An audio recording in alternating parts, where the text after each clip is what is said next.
Lilo and Stitch, bedtime story for the little pupil. Today we have a book named Lilo and Stitch, bedtime story for the little pupil. I think they're so pretty. I hope you guys really enjoy it. I love it. Please give this video a like if you enjoy it, and don't forget to subscribe for more stories. Thank you, reading. Lilo and Stitch story is a very popular Disney bedtime story. This story is about Zero an alien, which name is Jumba Jakiba.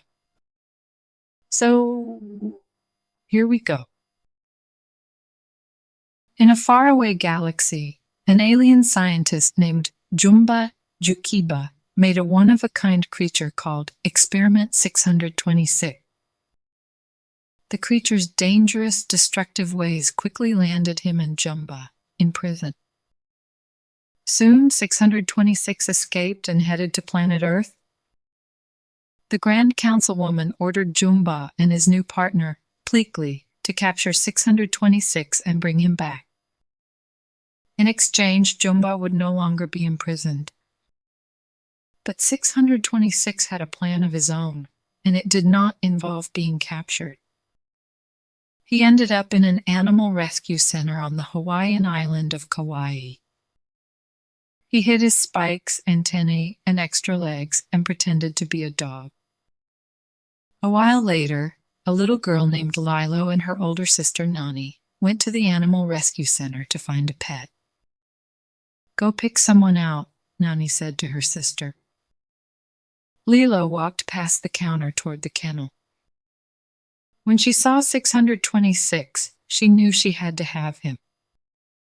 "What is that thing?" Nani cried when her sister and 626 appeared in the waiting area. "A dog, I think," the rescue lady answered nervously. "His name is Stitch," Lilo announced. Outside the rescue center, Jumba and Pleakley watched closely. They knew they had to capture Stitch at just the right moment, without harming any human. After Lilo spent the day trying to train Stitch, the two went to the restaurant where Nani worked. Lilo tried to tell Stitch how bad he'd been, but he was more interested in eating cake. Then he smelled something. He followed the scent to a table of tourists. "Aha!" one of the tourists cried, grabbing hold of Stitch. It was Jumba in disguise. Stitch tried to free himself, but it was no use. Finally, Stitch unhinged his jaw and pretended to eat Pleakley's head. When Nani finally pulled Stitch off of Pleakley, he wrangled the tree and ran back to Lilo. Nani lost her job because of Stitch's stunt, but that was just the beginning. When they got home, Lilo told Stitch, "This is a great home. You'll like it a lot." She gave him a pillow so he could feel how soft it was, but he just shredded it. In the kitchen, Stitch pulled the blender off the counter and examined it curiously. The glass jar was filled with a pink liquid. He turned the blender on. "Hey, what are you doing?" Lilo asked. Stitch removed the lid to look inside the jar. Splash! The liquid mixture went all over Stitch, who thought the blender was attacking him. He wrestled with it and got the pink liquid all over the kitchen. Later that night, Lilo took Stitch up to her room. She pointed to a cardboard box with a pillow and blanket tucked inside it. "This is your bed," she told him. Stitch wasn't interested in sleeping in a box, so he climbed into Lilo's bed. Next, he grabbed a precious picture of her parents, took her favorite doll, and ruined one of her drawings. Finally, Lilo said, "You wreck everything you touch. Why not try and make something for a change?" Within minutes, Stitch created a little city from objects in Lilo's room. But once he was done, he knocked it over. "No more caffeine for you," Lilo decided. The next day, Nani went to look for a new job. A social worker named Cobra Bubbles had been watching Nanny and Lilo. He told Nani that if she couldn't take care of Lilo, he would have to take her sister away. While Nani applied for a job at the local grocery store, Lilo decided to teach Stitch how to behave. First, she showed him how to dance. Unfortunately, their dance routine knocked the grocery store owner into a fruits and vegetable display. So Nani didn't get that job. Next, Nani applied for a job at a coffee shop. Lilo continued with Stitch's lessons. She handed Stitch a ukulele. But when he played it, the high notes shattered the windows of the coffee shop. Thanks to Stitch, Noonie didn't get that job either. Things didn't look good. Stitch realized that he was making life worse for Lilo and Nani, so he decided to leave. He spent the night outside. By morning, he realized how important Lilo was to him. He started to go back, but just then, Jumba cornered him. "Don't run," ordered Jumba.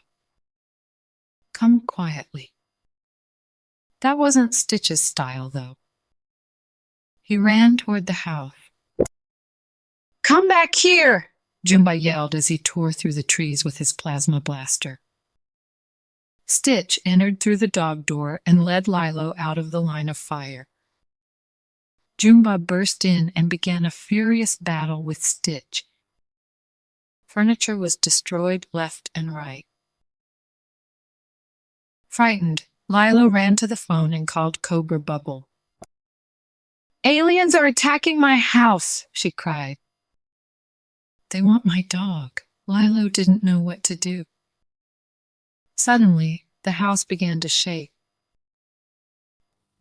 Stitch smashed through the wall carrying a car. He walloped Jumba with it, but the alien just shook it off. Before long, the entire house was destroyed. Soon Cobra Bubbles and Nanny arrived. While Cobra and Nanny argued about what would happen to Lilo, the little girl ran into the forest. Stitch followed her. Wanting to apologize, Stitch handed Lilo a photo of her family, which he had managed to find amid the remains of the house. "You ruined everything," she cried, taking the photo. Then Stitch transformed back into his original alien shape. Lilo began to understand that he had never been a dog, that he was really an alien. "You're one of them?" she asked, not quite believing it. At that moment, an alien named Captain Gantu appeared. He had been sent by the Grand Councilwoman to finish the job Jumba and Pleakley had started, catching Stitch. Being 20 feet tall, Captain Gantu easily captured Stitch with a net.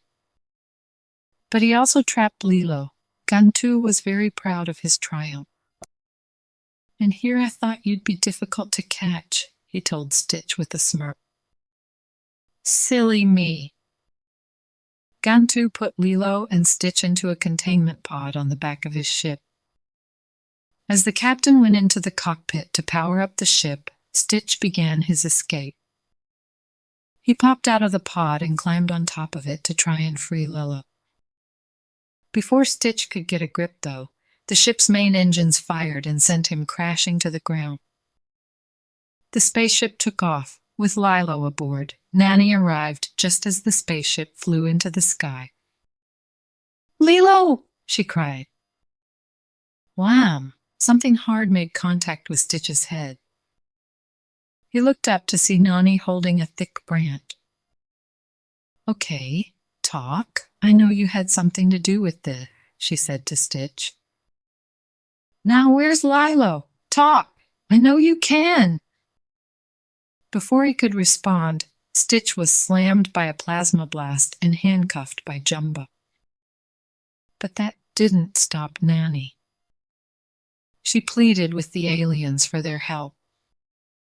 In the end, it was actually Stitch who persuaded Jumba and Pleakley to help rescue the little girl. Nani and the three aliens took off in Jumba's huge red spaceship. Before long, they caught up to Gantu's ship, and a great battle began. Gantu was shocked that Stitch had freed himself. He fired on Jumba's spaceship, forcing Jumba to turn sideways and use the lush green mountains for cover. "Hold on!" yelled Jumba as he made another quick turn. He swung the ship back around and hit Gantu's spacecraft. Stitch then jumped onto Gantu's ship to rescue Lilo. Soon Captain Gantu was defeated, and Lil was freed. Once everyone was safely back on the ground, it was decided that Stitch could stay on Earth and that Lilo could stay with Nanny. Everyone could see that Stitch had finally learned what family was all about and how to stay out of trouble. Finally, Lilo and Stitch's story is ending full of love.